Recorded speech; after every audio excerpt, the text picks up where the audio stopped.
बहुत समय पहले रामगंज नामक एक सुंदर गांव में रामू नामक एक ईमानदार और मेहनती लकड़हारा रहता था। वह अपनी पत्नी सुमन और 2 बच्चों के साथ एक छोटे से घर में रहता था। रामू दिन रात मेहनत करता, लेकिन उसका मालिक लालची सेठ लालचंद हमेशा उसकी पगार काट लेता। एक दिन जब सुमन ने बच्चों की स्कूल फीस भरने की बात की तो रामू परेशान हो गया। रामू सेठ लालचंद के पास पगार लेने गया। सेठ लालचंद ने पहले तो पगार देने से इनकार कर दिया और जब दी तो आधे पैसे काट लिए। रामू ने सोचा कि अगर यही हाल रहा तो उसका परिवार कभी गरीबी से बाहर नहीं निकल पाएगा। उसने दूसरा काम ढूंढने की कोशिश की, लेकिन कोई उसे काम देने को तैयार नहीं था।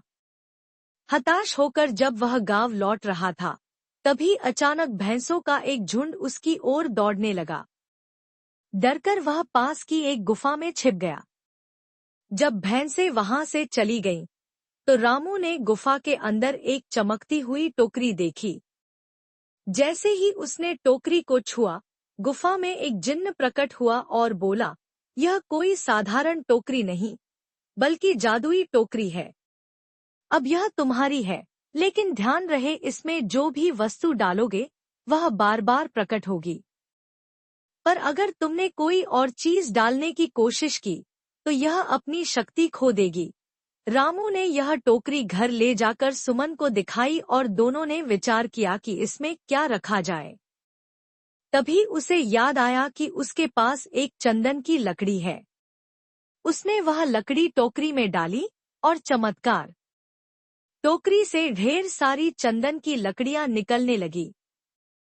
अगले दिन रामू ने बाजार जाकर इन लकड़ियों को बेचा और अच्छी कीमत पाई।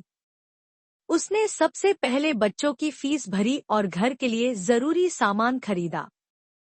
रामू समझ गया कि यह टोकरी उसकी गरीबी दूर कर सकती है। उसने सेठ लालचंद के यहाँ काम करना छोड़ दिया और खुद का चंदन का व्यापार शुरू कर दिया। धीरे धीरे उसकी संपत्ति बढ़ने लगी और उसका परिवार सुखी हो गया।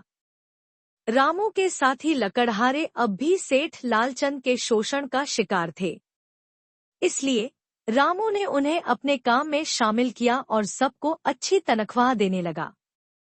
धीरे धीरे सेठ लालचंद की दुकान बंद हो गई और रामू के व्यापार ने पूरे गांव में नाम कमा लिया।